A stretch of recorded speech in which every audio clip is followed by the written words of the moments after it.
Hello ಎಲ್ಲರಿಗೂ ನಮಸ್ಕಾರ. ನನ್ನ ಕಾಲ್ಪನಿಕ ಕಥಾಲೋಕ ಯೂಟ್ಯೂಬ್ ಚಾನಲ್ಗೆ ಸ್ವಾಗತ.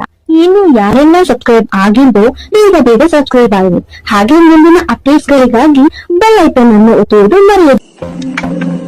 ಶೇರ್ ಕಮೆಂಟ್ ಮಾಡೋದು ಮರೆಯದಿರಿ. ಕಗ್ಗತ್ತಲು ಕಳೆದು ಕಷ್ಟಗಳು ಕರಗಿ ಕಾರ್ಮೋಡ ಸರಿದು ಸಂತೋಷದ ಮಳೆಯು ಸುರಿದು ಇದೀಗ ಸಿಂಹಾದ್ರಿ ಮನೆಯಲ್ಲಿ ಕೇವಲ ಖುಷಿಗಳಿಗೆ ಆವರಿಸಿದೆ. ಅದರ ಪರಿಣಾಮವೇ ವಿದ್ಯುತ್ ಪರಿ ಹಾಗೂ ಧನುಷ್ ಸನ ದಾಂಪತ್ಯ ಜೀವನಕ್ಕೆ ಕಾಲಿಟ್ಟರೆ ತಮ್ಮ ಎರಡನೇ ಮಗುವಿನ ಆಗಮನಕ್ಕೆ ಮುನ್ನುಡಿ ಬರೆದರು ಮಿಸ್ಟರ್ ಆ್ಯಂಡ್ ಮಿಸ್ಸಸ್ ಲಂಕಾಧಿಪತಿ. ಮುದ್ದಾದ ರಾತ್ರಿ ಕಳೆದು ಬೆಳಕು ಆವರಿಸಿತ್ತು. ಸಿರಿಗೆ ಮೊದಲಿಗೆ ಎಚ್ಚರವಾಯಿತು. ಕಣ್ಣು ಬಿಟ್ಟ ಕೂಡಲೇ ತನ್ನ ಪಕ್ಕ ತನ್ನ ಲಂಕಾಧಿಪತಿ ಇದಾರಲ್ಲ ಎಂದು ನೋಡಿದಳು. ಕಳೆದ ಬಾರಿ ಅವನು ಕಾಣೆಯಾಗಿ ಹೋಗಿದ್ನಲ್ಲ, ಆ ಭಯ ಹೋಗಿರಲಿಲ್ಲ ಅವಳಿಗೆ. ಆದರೆ ಈ ಬಾರಿ ಆತ ಪಕ್ಕವಷ್ಟೇ ಅಲ್ಲ, ಅವಳನ್ನು ತನ್ನ ಎದೆ ಮೇಲೆ ಮಲಗಿಸಿಕೊಂಡು ಬಿಗಿದಪ್ಪಿ ಮಲಗಿದ್ದ. ಅವಳ ಉಸಿರು ಹತೋಟಿಗೆ ಬಂತು. ಮೆಲ್ಲಗೆ ನಕ್ಕು ತೃಪ್ತಿಪಟ್ಟಳು ಸಿರಿ. ಮಲಗಿದ್ದಾಗ ವಿರಾಜ್ ಥೇಟ್ ಚೋಟು ರೀತಿಯೇ ಮುದ್ದು ಮುದ್ದಾಗಿ ಕಾಣಿಸ್ತಿದ್ದ. ಅವಳಿಗೆ ಮಗನ ನೆನಪಾಯಿತು. ಈ ಚೋಟ ರಾವಣ್ ಎದ್ದಾಗ ಬಡ ರಾವಣ್ ಕಾಣಿಸಿಲ್ಲ ಅಂದರೆ 108 ಪ್ರಶ್ನೆ ಮಾಡ್ತಾನೆ. ಸಿರಿ, ಬೇಗ ಎದ್ದು ರೆಡಿಯಾಗು ಎಂದ್ಕೊಂಡವಳು ವಿರಾಜ್ ಕಡೆ ನೋಡಿ ಹಣೆಗೆ ಮುತ್ತಿಟ್ಟು ಎದ್ದೇಳಬೇಕು. ಯಾಕೆ ಮಂಡು ಬೇಬಿ, ನೀನೇನು ಊರುದ್ಧಾರ ಮಾಡಬೇಕಾ? ಸುಮ್ಮನೆ ಮಲಗು ಎಂದು ಮತ್ತೆ ಅವಳನ್ನು ಅಪ್ಪಿ ಮಲಗಿದ ಲಂಕಾಧಿಪತಿ. ಊರುದ್ಧಾರ ಅಲ್ಲ ವಿರಾಜ್ ಸರ್, ತುಂಬ ಟೈಮ್ ಆದರೆ ನಿಮ್ಮ ಮುದ್ದು ಕುವಾರ ಕೇಳೋ ಪ್ರಶ್ನೆಗೆ ಉತ್ತರ ಕೊಡೋಕೆ ನನ್ನಿಂದಾಗಲ್ಲ, ಅದಕ್ಕೆ ಬಿಡಿ ಎಂದಳು. ಅವನನ್ನು ನಾನು ಮ್ಯಾನೇಜ್ ಮಾಡ್ತೀನಿ, ನಿನ್ನ ತಪ್ಪುಗೆ ಬಿತ್ಕೊಳ್ಳೆ ಎಂದು ಮತ್ತೆ ಅವಳಿಗೆ ಅಂಟಿಕೊಂಡು ಮಲಗಿದ. ವಿರಾಜ್ ಸರ್, ವಿದ್ಯುತ್ ಪರಿ ಧನುಷ್ ಅವರು ಮತ್ತೆ ಸನ ಕೂಡ ಎದ್ಬಿಟ್ಟಿದ್ದಾರೆ ಅನ್ಸುತ್ತೆ. ಹೊಸ ಜೋಡಿ ಅವರು, ನಾವಲ್ಲ, ಬಿಡಿ ಎಂದಳು. ಬಂಗಾರಿ, ಹೊಸಬರಿಗಿಂತ ನಮಗೆ ಫ್ಯಾನ್ ಫಾಲೋವರ್ಸ್ ಜಾಸ್ತಿ ಇರೋದು ಅಲ್ವಾ? ಹಾಗೇ ನಡೆಯುತ್ತೆ, ಮಲಗು ಎಂದು ಪಿಸುಗುಟ್ಟಿದ. ನೀವು ಮಲಗಿ, ನಾನು ಹೋಗಿ ತಯಾರಾಗ್ತೀನಿ, ಆಮೇಲೆ ನೀವೆದ್ದೇಳಿರಂತೆ, ಆಯ್ತಾ, ಬಿಡಿ ಎಂದಳು. ಹೂವಿಲ್ಲದೆ ಮುಳ್ಳಿಲ್ಲ ಕಣೆ ಎಂದ.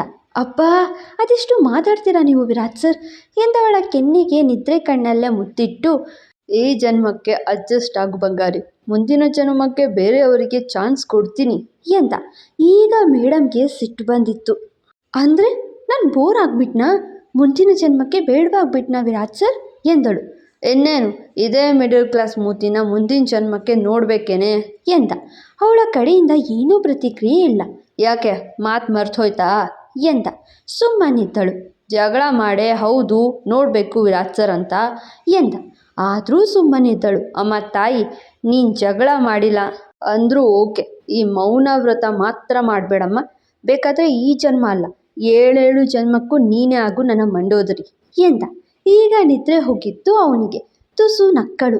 ಅವಳ ನಗು ನೋಡಿ, ಅಬ್ಬಾ, ಬದುಕಿಸ್ಬಿಟ್ಟೆ ಮಹಾತಾಯಿ ಮಂಡೋದರಿ ಎಂದ ಕೈ ಮುಗಿದು. ಹಾಗೆ ಅವನಿಗೆ ಒಂದು ಅನುಮಾನ ಬಂತು. ಮಂಡು ಬೇಬಿ, ನನಗೊಂದು ಡೌಟ್ ಎಂದ. ಹೇಳಿ ವಿರಾಜ್ ಸರ್ ಎಂದಳು. ನಾನು ಎಷ್ಟೇ ಕಾಟ ಕೊಟ್ಟರು ನೀನು ಜಗಳ ಮಾತ್ರ ಮಾಡಲ್ವಲ್ಲ, ನನಗೆ ಒಂದು ಎದುರುತ್ತರ ಕೂಡ ಕೊಡಲ್ವಲ್ಲ, ಯಾಕೆ ಎಂದ. ತಕ್ಷಣ ಅವನ ಕಡೆ ನೋಡಿ, ನನಗೆ ಒಂದು ಸಣ್ಣ ಮಾತಿನಿಂದ, ಜಗಳದಿಂದ ನಿಮ್ಮನ್ನು ಕಳ್ಕೊಳ್ಳೋದು ಇಷ್ಟ ಇಲ್ಲ ವಿರಾಜ್ ಸರ್. ನನಗೆ ನಿಮ್ಮ ಮನಸ್ಸಿಗೆ ಯಾವ ವಿಚಾರಕ್ಕಾಗಿ ಕೂಡ ನೋಯಿಸೋದು ಇಷ್ಟ ಆಗಲ್ಲ ಎಂದಳು. ಅವಳ ಮಾತು ಕೇಳಿ ಮತ್ತಷ್ಟು ಅವಳ ಮೇಲಿನ ಪ್ರೀತಿ ಹೆಚ್ಚಾಯಿತು ಅವನಿಗೆ. ಐ ಲವ್ ಯು ಬಂಗಾರಿ ಎಂದು ಹಣೆಗೆ ಹೂ ಮುತ್ತಿಟ್ಟನು ಲಂಕಾಧಿಪತಿ. ಈಗಲಾದರೂ ಬಿಡ್ತೀರಾ ನನ್ನ ಎಂದಳು. ಬಿಡೋದಕ್ಕೆಲ್ಲ ಕಟ್ಕೊಂಡಿರೋದು ಎಂದ. ಅಯ್ಯೋ, ಈಗ ಹೋಗೋಕೆ ಬಿಡಿ ಪ್ಲೀಸ್ ಎಂದು ಅವನಿಂದ ಬಿಡುಗಡೆ ಪಡೆದು ಹೋದಳು. ಮಂಡು, ಐ ಲವ್ ಯು ಬಂಗಾರಿ ಎಂದು ಕಿರುಚುತ್ತಿದ್ದ.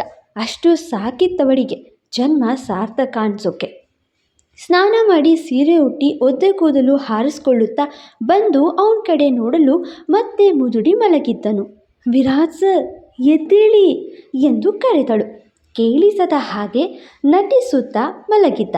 ವಿರಾಜ್ ಸರ್ ಎಂದು ಜೋರಾಗಿ ಕರೆದಳು. ಆದರೂ ಎದ್ದೇಳದೇ ಇದ್ದಾಗ, ನಿಮ್ಮನ್ನು ಹೇಗೆ ಎಬ್ಬಿಸ್ಬೇಕು ಅಂತ ಗೊತ್ತು ನನಗೆ ಎಂದವಳು. ಚೋಟು, ನೀನಾ? ಏನು ಕಂದ, ಏನು ನೀನು ಪಪ್ಪನ ಹತ್ರ ಮಾತಾಡಬೇಕಾ?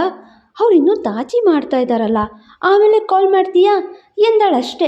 ಎದ್ದು ಕೂತವನು, ಲೇ ಮಂಡೋದ್ರಿ, ನನ್ನ ಮಗ ನನ್ನ ಜೊತೆಗೆ ಮಾತಾಡೋಕ್ಕೆ ಅಪಾಯಿಂಟ್ಮೆಂಟ್ ತಗೊಳ್ಬೇಕೇನೆ, ಕೊಡೆ ಇಲ್ಲಿ ಎಂದು ಮೊಬೈಲ್ ಕೇಳಿದ್ದ. ಆದರೆ ಅವಳ ಕೈಯಲ್ಲಿ ಮೊಬೈಲ್ ಇಲ್ಲವೇ ಇಲ್ಲ. ಮೊಬೈಲ್ ನಿಮ್ಮ ಪಕ್ಕದ ಟೇಬಲ್ ಮೇಲೆ ಇದೆಯಲ್ಲ ವಿರಾಟ್ ಸರ್ ಎಂದಳು. ಅಂದರೆ ನನ್ನ ಎಂದವನ ನೋಡಿ ನಸು ನಕ್ಕಳು. ಅಯ್ಯೋ ನಿನ್ನ ಇದೆ ನಿನಗೆ ಎಂದವನು ಅದೇ ಬೆಡ್ಶೀಟ್ನ ಲುಂಗಿ ರೀತಿ ಕಟ್ಕೊಂಡು ಬಂದು ಅವಳ ಜೊತೆಗೆ ಜೂಟಾಟವೇ ಆಡಿದ್ದ. ಕಡೆಗೆ ಸಿಕ್ಕಿ ಬಿದ್ದಿದ್ಲು ಸಿರಿ. ವಿರಾಟ್ ಸರ್ ಬಿಡಿ ನನ್ನ ಎಂದವಳ ನೈಸರ್ಗಿಕ ಸೌಂದರ್ಯಕ್ಕೆ ಲಂಕಾಧಿಪತಿ ಅದಾಗಲೇ ಸೋತಿದ್ದ. ನನ್ನೇ ಏಮಾರಿಸಿದ್ಯಾ ಅಂದರೆ ಬಿಡಬೇಕಾ ನಿನ್ನ ಬಂಗಾರಿ ಎಂದು ಅವಳ ಮೊಗದ ಬಳಿ ಬಾಗಿದ್ದ. ಪ್ಲೀಸ್ ಬಿಡಿ, ನಾನು ಈಗಷ್ಟೇ ಸ್ನಾನ ಮಾಡಿ ಬಂದಿದ್ದೀನಿ ಎಂದಳು. ಅದಕ್ಕೇನಂತೆ, ಇನ್ನೊಂದು ಸತಿ ಸ್ನಾನ ಮಾಡು, ಆಗಿಲ್ಲ ಅಂದರೆ ಏನಂತೆ, ನಾನೇ ಮಾಡಿಸ್ತೇನೆ ಎಂದು ಪೋಲಿ ಮಾತಾಡ್ತಾ ಇನ್ನೂ ತುಟಿಗೆ ಮುತ್ತಿಡಲು ಮುಂದಾದ. ಅವನ ಮೊಬೈಲ್ ನಿಜಕ್ಕೂ ಈ ಬಾರಿ ಪಡ್ಕೊಳ್ತು. ಯಾರೇ ಈಗ ಎಂದವನ ನೋಡಿ ನಗು ಬಂತು ಅವಳಿಗೆ. ನನಗೂ ಗೊತ್ತಿಲ್ಲ ಬಿಡಿ ನೋಡಿ ಎಂದಳು. ಮೊದಲು ಇದು ಮುಗಿಸಿ ಆಮೇಲೆ ಹೋಗಿ ನೋಡ್ತೀನಿ ಎಂದವನು ಮತ್ತೆ ಮುತ್ತಿಡಲು ಮುಂದಾದ. ಆದರೆ ಈ ಬಾರಿ ಮತ್ತೆ ಫೋನ್ ಪಡ್ಕೊಳ್ತು. ಹೋಗಿ ನೋಡಿ ಎಂದು ಕಾಡಿದ್ಲು. ಕುಸುಕುತ್ತಾ ಹೋದವನ ಕಣ್ಣಿಗೆ ಧನುಷ್ ನಂಬರ್ ಎಂದು ಗೊತ್ತಾಗಿದ್ದೆ. ಲೋ ವೈರಿ, ನಿನಗಂತೂ ಫಸ್ಟ್ ನೈಟ್ ಮಾಡ್ಕೊಳ್ಳೋ ಮೂಡ್ ಇಲ್ಲ ಅಂದರೆ ನನಗೂ ಇಲ್ಲ ಅಂದ್ಕೊಂಡಿದ್ಯಾನೋ. ನೀನು ಬರೀ ಹೆಸರಿಗೆ ವೈರಿ ಅಲ್ಲ ಕಣೋ, ನನ್ನ ರೊಮ್ಯಾನ್ಸ್ಗೆ ಟೈಮ್ಗೆ ಕತ್ತರಿ ಹಾಕೋ ಮಹಾನ್ ವೈರಿ ಎಂದು ವಿರಾಜ್ ಹೇಳೋ ಮುನ್ನವೇ ಏನೇ ಇದ್ರೂ ನಿನ್ನ ಚೋಟ ರಾವಣನಿಗೆ ಹೇಳಪ್ಪ ಎಂದು ಮೊಬೈಲ್ನ ಚೋಟು ಕೈಗೆ ಕೊಟ್ಟಿದ್ದ ಧನುಷ್. ಪಪ್ಪ ಎಲ್ಲಿದ್ದೀರಾ ನೀವು? ಮತ್ತೆ ನನ್ನ ಬಿಟ್ಟು ಹೋದ್ರಾ? ಈ ಸತಿ ಹಳೆ ಹೀರೋಯಿನ್ ಕೂಡ ಕಾಣಿಸ್ತಿಲ್ಲ. ನನಗೆ ಸಿಕ್ಕಾಪಟ್ಟೆ ಟೆನ್ಷನ್ ಆಗೋಯ್ತು, ಅದಕ್ಕೆ ದೊಡ್ಡಪ್ಪನಿಗೆ ಕಾಲ್ ಮಾಡಿ ಅಂದೆ ಎಂದು ಹೇಳಿದ ಚೋಟು. ಮಾತಿನಲ್ಲಿ ದೊಡ್ಡ ಮನುಷ್ಯನ ಹಾಗೆ ಫುಲ್ ಟೆನ್ಷನ್ ಇತ್ತು. ಅವ್ರ ಮಾತು ಕೇಳ್ತಾ ವಿರಾಜ್ ಮೊಗದಲ್ಲಿ ಗುಳಿ ಹೆಚ್ಚಾಯಿತು. ಸಾರಿ ಮಗನೆ, ಅದು ಅಲ್ಲಿ ಯಾವ ರೂಮ್ ಖಾಲಿ ಇರಲಿಲ್ಲ, ಅದಕ್ಕೆ ನಾನು ನಿನ್ನ ಹಳೆ ಹೀರೋಯಿನ್ ಜೊತೆ ಇಬ್ಬರು ಕೂಡಿ ಈ ಕಡೆ ಬಂದ್ವಿ. ಈಗೇನು ದಾರಿಲಿ ಬರ್ತಾ ಇದ್ದೀವಿ, 10 ಮಿನಿಟ್ಸ್, ಪಪ್ಪ ಮಮ್ಮ ಅಲ್ಲಿರ್ತಾರೆ, ಓಕೆನಾ ಎಂದ. ಸಿರಿಗೆ ವಿರಾಟ್ ಸುಳ್ಳನ್ನು ಕಂಡು ನಗು ಬಂತು. ಪ್ರಾಮಿಸ್ ಎಲ್ಲ ಬೇಡ ಪಪ್ಪ, ನನಗೆ ನನ್ನ ಪಪ್ಪನ ಮೇಲೆ ನಂಬಿಕೆ ಇದೆ, ಬೇಗ ಬನ್ನಿ ಪಪ್ಪ ಎಂದ ಚೋಟು. ಇವನು ವಿರಾಜನ್ನು ಮೀರಿಸ್ತಾನೆ ಮಾತಿನಲ್ಲಿ. ಓಕೆ ಬಂಗಾರ, ಈಗ ನೋಡು ಪಪ್ಪ ಫಟಾಫಟ್ ಅಂತ ಬಂದುಬಿಡ್ತಾರೆ ಎಂದು ಕಾಲ್ ಕಟ್ ಮಾಡಿ ನಕ್ಕನು. ಇತ್ತ ಧನುಷ್, ಆಯ್ತಾ ಚೋಟನ್ ರಾವಣವ್ರೆ, ಕನ್ಫರ್ಮ್ ಆಯ್ತಾ ಎಂದ. ಈಗ ಓಕೆ ದೊಡ್ಡ ಎಂದು ಜಿಗಿದ ಚೋಟು. ಓ, ದಾರಿಲಿ ಬರ್ತಾ ಇದ್ದೀವ ವಿರಾಟ್ ಸರ್?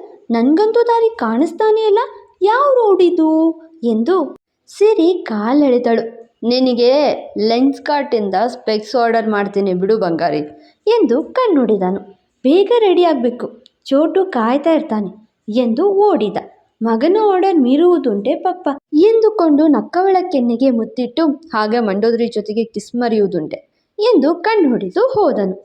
ಇನ್ನಷ್ಟು ಕ್ಯೂಟ್ ಸಂಚಿಕೆಗಳು ಬಾಕಿ ಇದೆ. ಇನ್ನು ಕೆಲವೇ ಸಂಚಿಕೆಗಳಲ್ಲಿ ಕತೆ ಮುಗಿಯುತ್ತೆ. ಮತ್ತೆ ಸಿಗುವ. Thank you.